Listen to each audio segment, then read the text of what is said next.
I'm to interview a patient, and I'd like to give you some thumbnail sketch of what Gestalt therapy stands for. Gestalt therapy is working on an equation: awareness, equal present time, equal reality. In contrast to depth psychology, we try to get hold of the obvious, of the surface, of the situation in which we find ourselves, and to develop the emerging Gestalt strictly on the I and thou, here and now basis. Any escape into the future or the past is examined as a likely resistance against the ongoing encounter. Modern man has alienated, given up so much of his potential that his ability to cope with his existence becomes badly impoverished. My aim is this: the patient should recover his lost potential. He should integrate the conflicting polarities, understand the difference between game playing, especially the playing of verbal games, on the one hand, and of genuine, authentic, confident behavior on the other. The civil war of inner conflicts weakens the efficiency and comfort of the patient, but every bit of integration will strengthen it. Now, in the safe emergency of the therapeutic situation, I repeat, in the safe emergency of the therapeutic situation, the patient begins to take risks and to transform his energies from manipulating the environment for support into developing greater self-support, that is, reliance on his own resources. This process is called maturation. Once the patient has learned to stand on his own feet, emotionally, intellectually, and economically, his need for therapy will collapse. He will wake up from the nightmare of his existence. The basic technique is this: not to explain things to the patient, but to provide the patient with opportunities to understand and to discover himself. For this purpose, I manipulate and frustrate the patient in such a way that he's confronting himself. In this process, he identifies with his lost potential, for instance, through assimilating his projections by acting out the alien parts of himself. Principally, I consider any interpretation to be a therapeutic mistake, as this would imply that the therapist understands the patient better than the patient himself, takes away from the patient the chance of discovering himself by himself, and prevents him from finding out his own values and style. On the other hand, I disregard most of the content of what the patient says and concentrate most on the non-verbal level, as this is the only one which is less subject to self-deception than his verbal pseudo-self-expression. On the non-verbal level, the relevant Gestalt will always emerge and can be dealt with in the here and now.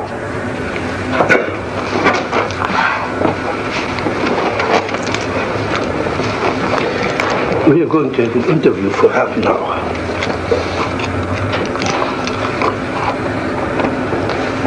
Right away, I'm scared. You say you're scared, but you're smiling. I don't understand how one can be scared and smile at the same time. And I'm also suspicious of you. I think you understand very well. I think you know that when I get scared, I laugh or I kid to cover up. But do you have stage fright? I don't know. I'm mostly aware of you. I'm afraid that you're going to have such a direct attack that you're going to get me in the corner, and I'm afraid of it. I want you to be more on my side. You say I get you in your corner, and you put your hand on your chest. Mm-hmm. Is this your corner? Well, it's like Yeah, it's like I'm afraid, you know. Where would you like to go? Can you describe the corner you like to go to? Yeah. It's back in a corner where I'm completely protected. And there you would be safe from me. Well, I know I wouldn't really. Well, but it feels safer. Yes. Imagine you were in this corner, and you're perfectly safe now. What would you do in that corner? I'd just sit. Just sit? Yes. No. How long would you sit? I don't know, but this is so funny as you're saying this. This reminds me of when I was a little girl. Every time I was afraid, I'd feel better sitting in a corner. Okay, you're panicky. Are you a little girl? Well, no, but it's the same feeling. Are you a little girl? This feeling reminds me of it. Are you a little girl? No. No, at last. How old are you? 30. And you're not a little girl? No. Okay. So you're a 30-year-old girl who's afraid of a guy like me. Well, I don't even know if I do know I'll be afraid of you. I get real defensive with you. Now what can I do to you? You can't do anything, but I can sure feel dumb, and I can feel stupid for not having the right answers. Now what would it do for you to feel dumb and stupid? I hate it when I'm stupid. What would it do for you to be dumb and stupid? But it put it so like this. What would it do to me if you would play dumb and stupid? It makes you all the smarter and all the higher above me. Then I really have to look up to you because you're so smart. Yeah. Oh, yeah. And butter me up right and left. No, I think you can do that all by yourself. I think the other way around. If you play dumb and stupid, you force me to be more explicit. That's been said to me before, but I don't buy it. I don't believe it. What are you doing with your feet now? Wiggling them. What's the joke now? Oh, I'm afraid you're going to notice everything I do. Gee. Don't you want me? I want you to help me become more relaxed, yes. I don't want to be so defensive with you. I don't like to feel so defensive.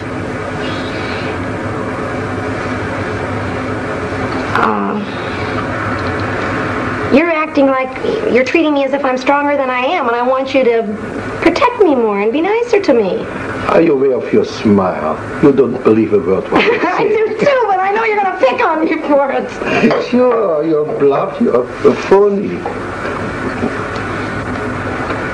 Do you believe, you're meaning that seriously? Yeah. If you say you're afraid and you laugh and you giggle and you squirm, it's phony.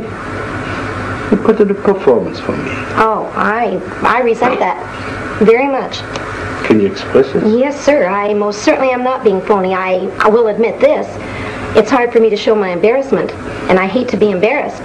But boy, I resent you calling me a phony. Just because I smile when I'm embarrassed or I'm put in a corner doesn't mean I'm being a phony. Wonderful, thank you.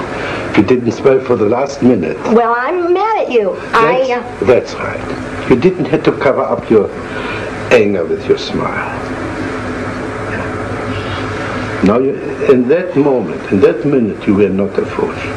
Well, at that minute I was mad, though. I wasn't embarrassed. In other words, when you're mad, you're not a phony.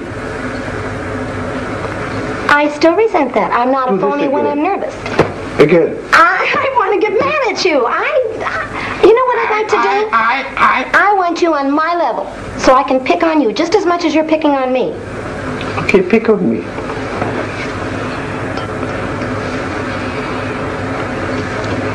I have to wait till you say something that I can pick on. But what does this mean? Can you develop this movement? I can't find words. I want to develop this as if you were dancing.